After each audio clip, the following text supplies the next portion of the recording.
সব্যসাচী দত্তের বিরুদ্ধে বারাসাত আদালতে 56 দিনের মধ্যে চার্জশিট পেশ। চার্জশিটে বিধাননগরের প্রাক্তন চেয়ারম্যান সব্যসাচী দত্ত এবং বিদ্যুৎ গঙ্গোপাধ্যায়ের নাম রয়েছে। 8ই জুন বিধাননগরের ব্যবসায়ী মধুসূদন চক্রবর্তীর অভিযোগের ভিত্তিতে গ্রেপ্তার করা হয় সব্যসাচী দত্তকে। উদ্ধার হয় বিপুল সোনা। সম্পত্তি বাজেয়াপ্ত মামলায় সব্যসাচী দত্তের 12 দিনের জেল হেফাজতের নির্দেশ দেয় আদালত। সব্যসাচী দত্তের বিরুদ্ধে বারাসাত আদালতে 56 দিনের মধ্যে চার্জশিট পেশ। দক্ষিণ 24 পরগনার বিষ্ণুপুরে ইমারতি দ্রব্যের ব্যবসায়ীকে 5 কোটি টাকা তোলা চেয়ে হুমকি দেওয়ার অভিযোগ উঠল বিজেপির 2 স্থানীয় নেতার বিরুদ্ধে। অভিযোগ, 2টি এফআইআর করার পরেও মেলেনি সুরাহা। ইতিমধ্যে সামনে এসেছে ব্যবসায়ীর অফিস, গোডাউন এবং গাড়িতে ভাঙচুরের সিসিটিভি ফুটেজ। আর অন্যদিকে পুলিশ সূত্রে খবর, অভিযুক্ত 2 বিজেপি নেতাই বর্তমানে আগাম জামিনে মুক্ত রয়েছেন। ও যা করবে করে নাও, আমাদের এখন 5 কোটি টাকা তো পারলে দেবে, যদি দিতে পারো আসবে, নালে। গুন্ডা দমন বিল এনেছেন নতুন বিজেপি সরকার। তোলাবাজি সিন্ডিকেট রুখতে বারবার বার্তা দিচ্ছেন বিজেপির রাজ্য সভাপতি। কিন্তু তারপরও দক্ষিণ 24 পরগনার বিষ্ণুপুরের কুলেরদারি অঞ্চলে ইমারতি দ্রব্যের ব্যবসায়ীর কাছে 5 কোটি টাকা চেয়ে হুমকি দেওয়ার অভিযোগ উঠল স্থানীয় 2 বিজেপি নেতার বিরুদ্ধে। অভিযোগ, সেই টাকা না দেওয়ায় একাধিকবার কখনো তাদের অফিস, কখনো গোডাউন, আবার কখনো গ্যারেজে থাকা গাড়িতে ভাঙচুর করা হয়েছে। অভিযোগ, ভোটের ফল বেরোনোর দিন থেকেই শুরু হয়েছে হুমকি ভাঙচুর।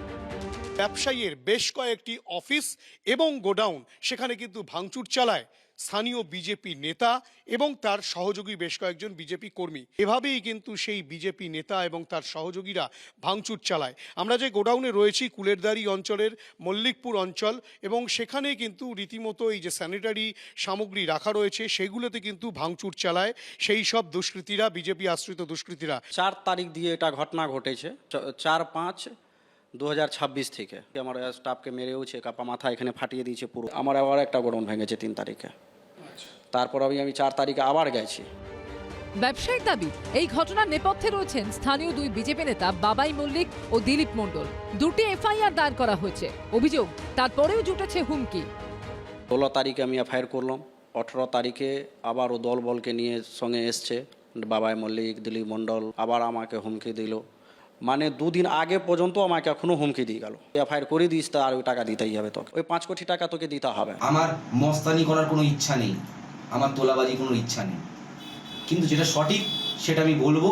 তাতে যদি আমাকে পার্টি থেকে সাপোর্ট দিক চাই না দিক, সুবল ভান্ডু বাবুর ওখানে কিসের জন্য আসেন, ওনার বিল্ডার্সে কিসের জন্য আসেন, কি মতলবে আসেন, এটা আমার দেখার ইচ্ছা আছে। কাটমানি সিন্ডিকেটের দৌরাত্মে অতিষ্ঠ হয়েই রাজ্যে ক্ষমতার পালাবদল ঘটিয়েছে পশ্চিমবঙ্গবাসী। কিন্তু তারপরও সামনে আসছে এই ধরনের অভিযোগ। টিএমসি যে দলবল নিয়ে আসতো, সে আমাকে 2000, 5000, 10,000 যখন তখন মত দেয়, তো এই দিয়ে করেছে। তো সেরম এখন দেখছি সেইরমই পুরো যা টিএমসি করতো সেটা এখন বিজেপি। এখন ওই ভয় ভয় ব্যবসা করতে পারছি, এখানে যখন তখন দলবল নিয়ে এসে আমার উপর অ্যাটাক করে। ঘটনা কার্যত স্বীকার করে নিয়েছেন ডায়মন্ড হারবার সাংগঠনিক জেলার বিজেপি নেতা সুফল ঘাটু। এটা আমি শুনেছি যে ঘটনাটা সত্য, এবং মালিকের সঙ্গেও আমার কথা হয়েছে যে ওই সুলিন্দার কামতি বলে, যিনি যার ওখানে এটা ঘটনা ঘটিয়েছে, যার ভাঙচুর লুটপাট করেছে এবং তোলা চেয়েছে, এরা বিজেপির হিসাবেই করছে এবং বিজেপি হিসাবেই বলেছে যে আমরা এতদিন তোরা তৃণমূলের ছত্রছায়ায় ছিলিস, এখন আমরা এসেছি, আমাদের কথা শুনতে হবে, আমাদের কথা শুনে চলতে হবে। পুলিশ সূত্রে খবর, অভিযুক্ত দিলীপ মণ্ডল ও বাবাই মল্লিক দুজনেই আগাম জামিনে রয়েছেন। দিলীপ মণ্ডলের সঙ্গে যোগাযোগ করা হলে তিনি জানান বিষয়টি মিটে গেছে।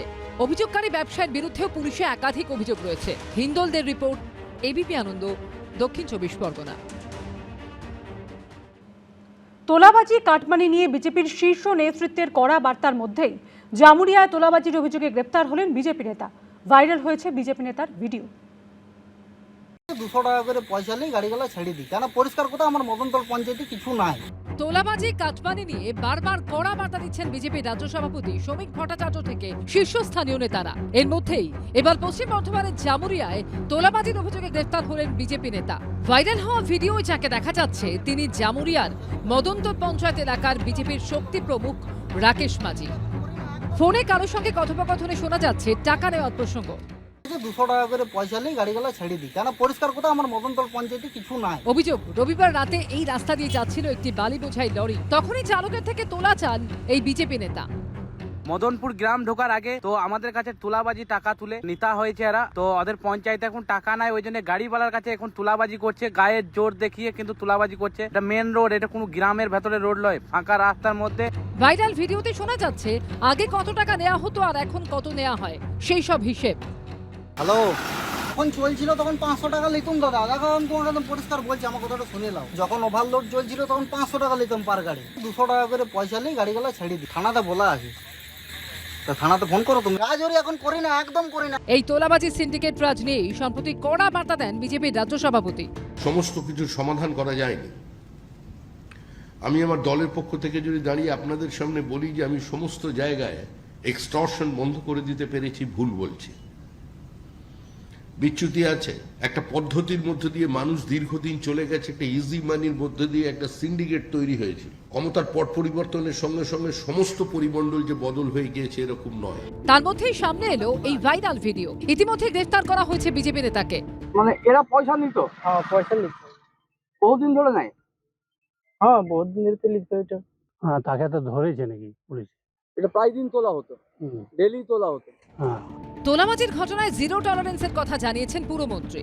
সেদিনকে জামুরিয়া যে মাত্র আমার কাছে ভিডিও এসেছে, আমি সিপি সাহেবকে পাঠিয়েছি, সিপি সাহেব দেখেই আমাকে বলেছেন অ্যারেস্ট হয়ে গেছে ম্যাডাম। তো এই হচ্ছে আমাদের তৎপরতা। এটা সে আগের সরকার নয় যে আন্ডার দ্য টেবিল ডিলিং হয়। খবর দিন, ঠিক খবর দিন, কোনো কি বলবো মানে এজেন্ডা নিয়ে খবর দেবেন না, আমরা তার নেব, শাস্তি দেব। গোটা রাজ্যে একাংশের বিজেপি, নিশ্চয়ই সবাই নন, যেভাবে তোলাবাজি করছেন, আরে তৃণমূলকে বলছে মামলা দিয়ে দেবো, মিথ্যা মামলা দিয়ে দেবো, আগে এত টাকা চাই। আর তৃণমূলের যে কয়েকজন তোলাবাজিতে নাম করেছিল তাদের কাছ থেকে আবার তোলা তুলছে, মানে ডবল ডেকার তোলাবাজ। বর্তমানে পুলিশ হেফাজতে রয়েছেন বিজেপি নেতা। কৌশিক কাঁচাইতে রিপোর্ট, এবিপি আনন্দ, পশ্চিম বর্ধমান। আত্মীয়ের পর এবার টুলু মণ্ডলের শ্বশুরবাড়িতে অভিযান চালালো রাজ্য পুলিশের এসটিএফ। বুধবার 7 সকালে পাড়ুইয়ে টুলু মণ্ডলের শ্বশুরবাড়িতে পৌঁছে যায় এসটিএফ এবং বীরভূম জেলা পুলিশের দল। ডাকা হয় বম্ব স্কোয়াডকেও। তল্লাশিতে কিছুই মেলেনি, এমনটাই দাবি টুলু মণ্ডলের শ্বশুর নুরুল হকের। গত বুধবার টুলু মণ্ডলের আত্মীয় মিনার মণ্ডলের বাড়িতে উদ্ধার হয়েছিল টাকা সোনার পাহাড়। আর এই বুধবার টুলু মণ্ডলের শ্বশুর বাড়িতে অভিযান চালালো রাজ্য পুলিশের এসটিএফ। এই দিন 7 সকালে পাড়ুইয়ে টুলু মণ্ডলের শ্বশুর বাড়িতে পৌঁছে যান এসটিএফ এর অফিসাররা। দড়ি দিয়ে ঘিরে ফেলা হয় গোটা শ্বশুর বাড়ি। এটা হচ্ছে পাড়ুইয়ে টুলু মণ্ডলের শ্বশুরবাড়ির ছবি, এবং এই মুহূর্তে গোটা বাড়ি কার্যত পুলিশ কিন্তু দখল নিয়ে রেখেছে। এবং বাড়ির একেবারে সামনের দিকে যে জায়গা, সেখানে হচ্ছে পরপর দেখতে পাচ্ছ র্যাপিড ফোর্স, তারা হচ্ছে বাহিনী, তারা হচ্ছে এই যে বাড়ির চারপাশে দড়ি দিয়ে ঘিরে রেখেছে। তল্লাশি চলাকালীন টুলু মণ্ডলের শ্বশুর বাড়িতে সাদা পোশাকে জেলা পুলিশের আরেকটি দল পৌঁছয়। দেখা যায় বাড়িতে ঢোকার সময় সেই পুলিশ কর্মীদের কার্যত তল্লাশি করেন টুলু মণ্ডলের শ্বশুর নুরুল হক। সব দেখে নিয়েছে, কোনো কিছু পাইনি। কি জন্য এসেছিল বলছে, আমাদের বিশ্বস্ত সূত্রে আমাদের জানা ছিল যে কিছু মাল এখানে আছে, সেই জন্য এসেছি। উনি কোথায় আমি বলতে পারবো না। দুপুরের দিকে ডাকা হয় বীরভূম জেলা পুলিশের বম্ব স্কোয়াডকে। টুলু মণ্ডলের শ্বশুর বাড়ির পিছনে থাকা একটি নির্মীয়মান অংশ, এমনকি পাশের আত্মীয়ের বাড়িতেও তল্লাশি চালান বম্ব স্কোয়াডের কর্মীরা। আমার তো হিংসে হয় টুলু মণ্ডলকে দেখে। আমি তো ডাক্তারি ছেড়ে পাথরের ব্যবসায়ী হলে ভালো করতাম। আমরা যেটা বলি, যতই লম্বা দড়ি হোক, দড়িরও কিন্তু শেষ আছে। সেই শেষটা এখন দেখতে পেলেন, 1000 কোটি সম্পত্তি নিয়েও পালিয়ে বেড়াতে হচ্ছে। টুলু মণ্ডলের আত্মীয়ের বাড়িতে মিলেছে 28.5 কোটি নগদ এবং 22 কোটি টাকা মূল্যের 15 কেজি সোনা। মোহাম্মদ বাজারের আলিশান বাড়ি, ফার্ম হাউস, কয়েক একরের পার্কিং লট, 243টা গাড়ি, পেট্রোল পাম্প, টাকা ও সোনা মিলিয়ে এখনো পর্যন্ত পাথর ব্যবসায়ী টুলু মণ্ডলের 220 কোটি টাকার সম্পত্তি বাজেয়াপ্ত হয়েছে। এতে লুট হয়েছে বাংলা সবাই জানে, প্রশাসন জানতো না। আমি তো চাবো এই সরকার যে সমস্ত টুলু মণ্ডলকে যারা টুলু মণ্ডল করেছে, টুলু মণ্ডলের ধান্দার যারা ভাগ খেয়েছে, তারা কারা সেটা খুঁজে বার করুক। বিজেপি যে তোলাবাজি শুরু করেছে, তাতে 6 মাস থেকে 1 বছরের মধ্যে টুলু মিনি টুলু হয়ে যাবে। দিকে দিকে টুলুর বাবা জ্যাঠারা জেগে উঠছে। টুলু মণ্ডলের বিপুল সম্পত্তি ও টাকা উদ্ধারের ঘটনায় এফআইআর সংক্রান্ত তথ্য ও নথি চেয়ে পাঠিয়েছে এনফোর্সমেন্ট ডিরেক্টরেট। ইডি সূত্রে দাবি, সব খতিয়ে দেখে ইসিআইআরও দায়ের করতে পারে ইডি। অন্যদিকে খোঁজ না মিললেও আগাম জামিন চেয়ে হাইকোর্টে দ্বারস্থ হয়েছেন টুলু মণ্ডল। পার্থপ্রতিম ঘোষ, আবির দত্ত ও রাজীব চৌধুরী রিপোর্ট, এবিপি আনন্দ। তৃণমূলের সমর্থনে নদিয়া জেলা পরিষদ দখল নিল বিজেপি। সভাধিপতি নির্বাচিত হলেন বিজেপির জেলা পরিষদ সদস্য। বিজেপি সদস্য প্রণতি বিশ্বাসের পক্ষে ভোট দেন 15 জন তৃণমূল সদস্য। আর নদিয়া জেলা পরিষদের মোট 52 জন সদস্যের ভোটদানে উপস্থিত থাকলেন না 31 জন। পুলিশ দিয়ে জেলা পরিষদ সদস্যদের বাড়ি ঘিরে রাখা হয়েছিল বলে অভিযোগ করেছেন কালীগঞ্জের তৃণমূল বিধায়ক। বিজেপি সাংসদের অবশ্য বক্তব্য, তৃণমূলের বিরুদ্ধে দুর্নীতির বিরুদ্ধে অনাস্থা এনেছে। বিজেপির তৃণমূলীকরণ হচ্ছে কিনা তা নিয়ে যখন জোর জল্পনা চলছে, তখন রাজ্য রাজনীতিতে ফের চমক। তৃণমূলের সমর্থনে নদিয়া জেলা পরিষদ দখল করল বিজেপি। সভাধিপতি নির্বাচিত হলেন বিজেপির জেলা পরিষদ সদস্য প্রণতি বিশ্বাস। যাদের ইচ্ছা হয়েছে তারা আমাদের সাপোর্ট করেছে। এখানে আমরা প্রার্থী ছিল না এবং আমরা বিবেক ভোটে জিতেছি। গত 2 জুলাই অনাস্থা ভোটে অপসারিত হন নদিয়া জেলা পরিষদের সভাধিপতি ও তৃণমূল নেত্রী তারান্নুম সুলতানা মীর। নদিয়া জেলা পরিষদের মোট সদস্য 52 জন, তার মধ্যে 31 জন সদস্য জেলা পরিষদের সভাধিপতিকে অপসারণের জন্য ভোট দেন। এরপর বুধবার ছিল নতুন জেলা সভাধিপতি নির্বাচন, আর সেখানেই ছিল টুইস্ট। বিজেপির 6 জনের ভোট ছাড়াও বিজেপি সদস্য প্রণতি বিশ্বাসের পক্ষে ভোট দেন 15 জন তৃণমূল সদস্য, আর তৃণমূলের বাকি 31 জন সদস্য অনুপস্থিত ছিলেন। ফলে বিনা প্রতিদ্বন্দ্বিতায় সভাধিপতি নির্বাচিত হন বিজেপির প্রণতি বিশ্বাস। বদলে গেল নদিয়া জেলা পরিষদের রং, জোড়াফুল থেকে গেরুয়া। আবার গেরুয়াকে সমর্থন করল তৃণমূলেরই একাংশ। গণতান্ত্রিক ব্যবস্থার মধ্যে জিতে এসেছে, এরকম তো কোনো জায়গায় লেখা নেই যে আমাদের 6 জন প্রার্থী আছে বলে আমরা নির্বাচনে প্রতিদ্বন্দ্বিতা করতে পারবো না। আমরা প্রার্থী দিয়েছি, একাংশের মানুষ আমাদের ভোট দিয়েছে। ওখানে নদিয়া জেলাবাসী একটা জিনিসেরই সাক্ষী হয়ে থাকলাম, কিভাবে রাষ্ট্রশক্তিকে ব্যবহার করে গায়ের জোরে বিজেপি আজকে এই জেলা পরিষদ দখল করলো। এটা গণতন্ত্রের ক্ষেত্রে অত্যন্ত লজ্জাজনক একটা ব্যাপার। আমি তো শুনলাম পুলিশ দিয়ে লোকের বাড়ি ঘেরাও করা হয়েছে বিভিন্ন মেম্বারদের। তৃণমূলের জেলা পরিষদ সদস্যরা প্রথমে তাদেরই দলের জেলা পরিষদের সভাধিপতিকে সরিয়ে দিলেন, তারপর বিজেপি সদস্যকে সমর্থন করে তাকে সভাধিপতি হতে সাহায্য করলেন। রাজ্য রাজনীতিতে চমকের অন্ত নেই। প্রদ্যোৎ সরকারের রিপোর্ট, এবিপি আনন্দ। তৃণমূলের সমর্থনে নদিয়া জেলা পরিষদে বোর্ড গঠন করল বিজেপি, যা দেখে অনেকে প্রশ্ন তুলছেন, এটা কি তাহলে বিজেপির তৃণমূলীকরণের নতুন পন্থা? বিধানসভা ঋতব্রত মডেল, লোকসভা এনসিপিআই মডেল, রাজ্যসভায় দলবদল মডেলের পর জেলা পরিষদে নতুন স্ট্র্যাটেজি।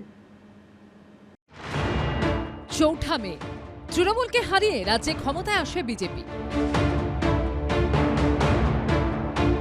3 মাস পর 5ই আগস্ট তৃণমূলের সমর্থনে নদিয়া জেলা পরিষদ দখল করল বিজেপি।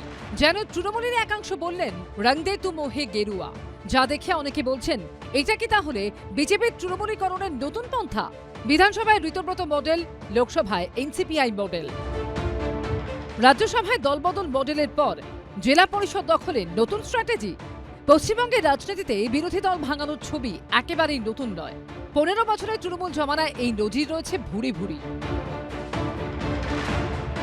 কিন্তু প্রথমবার রাজ্যে ক্ষমতায় আসার পর বিজেপির রাজ্য সভাপতি সৌমিক ভট্টাচার্যের মুখে শোনা গেছিল এই দাবি, বিজেপির তৃণমূলীকরণ হবে না। কিন্তু বাস্তবে দেখা যাচ্ছে অন্য ছবি। তৃণমূল ভেঙে টুকরো টুকরো হয়ে যাওয়ার পর প্রথম বিধানসভায় তৈরি হয় ঋতব্রত তৃণমূল। অভিযোগ, যারা প্রকৃত বিরোধী নয়, আদতে বিজেপি ঘেঁষা, বিজেপির তৈরি ছদ্ম বিরোধী। এটা আপনাদের সমর্থন করে বলার চেষ্টা করছি, আপনি জোর করে আমাকে বিরোধী বানাচ্ছেন। লোকসভায় আবার অন্য মডেল, প্রথমে বিদ্রোহ, তারপর এনসিপিআইতে মিশে যাওয়া, এরপর সরাসরি বিজেপি নেতৃত্বাধীন এনডিএকে সমর্থনের ঘোষণা। তারা কখনো এনডিএর বৈঠকে অংশ নিচ্ছেন, কখনো শুভেন্দু অধিকারীর সঙ্গে সাক্ষাৎ করছেন। আর রাজ্যসভায় তৃণমূলের পদত্যাগী 3 সাংসদকে তো সরাসরি গ্রহণ করেছে বিজেপি। তারপর তাদেরই ছেড়ে আসা আসনে তাদেরই রং বদলে রাজ্যসভায় পাঠিয়েছে গেরুয়া শিবির। আর এবার তৃণমূলের সমর্থনে নদিয়া জেলা পরিষদ দখল করল বিজেপি। কে কাকে স্বতঃস্ফূর্তভাবে সমর্থন করেছেন বা কি কারণে করেছেন সেটা যতক্ষণ না জানতে পারছি ততক্ষণ আপনার প্রশ্নের উত্তর দেওয়ার মতন জায়গায় আমি নেই। নদিয়া জেলা পরিষদে দেখা যাচ্ছে যে বিজেপি তারা দখল করেছে নদিয়া জেলা পরিষদ। বলতে পারবো না। 3 মাস কেটেছে, এখন বাকি দীর্ঘ সময়। আগের আমলের মতো এই আমলেও কি দলবদল অব্যাহত থাকবে? বিজেপির তৃণমূলীকরণ কি এভাবেই চলবে? আশাবুল হোসেন ও শিবাশিস মৌলিকের রিপোর্ট, এবিপি আনন্দ। প্রধানমন্ত্রীর পর মুখ্যমন্ত্রীর সঙ্গেও বৈঠক, কিন্তু তৃণমূলের বিদ্রোহী 20 জন এনসিপিআই সাংসদের ভবিষ্যৎ কি হবে তা নিয়ে ধোঁয়াশা থেকেই যাচ্ছে। পরের লোকসভা ভোটে কি বিজেপি তাদের দলের টিকিটে প্রার্থী করতে পারে এই 20 জনকে? আসন পুনর্বিন্যাস হয়ে গেলে তা কি আরও সহজ হবে? এনডিএর বৈঠকে নিয়ম করে উপস্থিতি, কয়েকজনকে প্রধানমন্ত্রীর সঙ্গে প্রথম সারিতে জায়গা, মুখ্যমন্ত্রী শুভেন্দু অধিকারীর সঙ্গে বৈঠক। কিন্তু তৃণমূলের বিদ্রোহী 20 জন এনসিপিআই সাংসদের ভবিষ্যৎ কি? ভবিষ্যতে কি বিজেপিতে মিশতে পারে এনসিপিআই? পরের লোকসভা ভোটে কি বিজেপি তাদের দলের টিকিটে প্রার্থী করতে পারে? তারা টিকিট পেতে পারেন এনসিপিআই বা এনডিএর মেম্বার হিসাবে। ওরা এই আশাতে রয়েছেন, ওরা ওদিকে গিয়েছেন, হয়তো ওদের সিট মিলতে পারে। বিজেপিতে তো অনেক লোক আছে, এখন তো আরো হয়ে গেছে, ওরা কেন ছাড়বে এইসব লোকেদের? এর আগে উদ্ধব ঠাকরের শিবসেনার লোকসভার 6 জন সাংসদ বিজেপির শরিক একনাথ শিন্ডের শিবসেনায় যোগ দেন। 6 সাংসদের শিন্ডে সেনায় যোগের সিদ্ধান্তে অনুমোদন দেন লোকসভা স্পিকার ওম বিড়লা। এর ফলে সংবিধানের 10ম তফসিলের দলত্যাগ বিরোধী আইনের অপব্যবহার হয়েছে বলে মামলা দায়ের হয়েছে সুপ্রিম কোর্টে। এখনও সেই মামলার ফয়সালা হয়নি।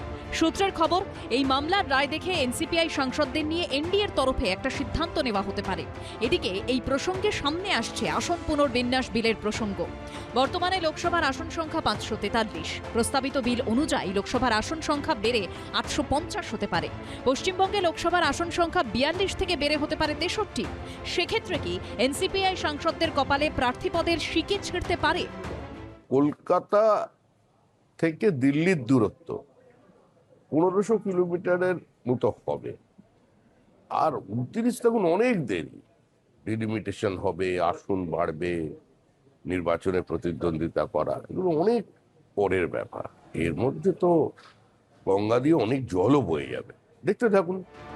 শেষমেশ কি হবে তা বলবে সময়। বিজেন্দ্র সিংহর রিপোর্ট, এবিপি আনন্দ। এবিপি আনন্দ, এগিয়ে থাকে, এগিয়ে রাখে।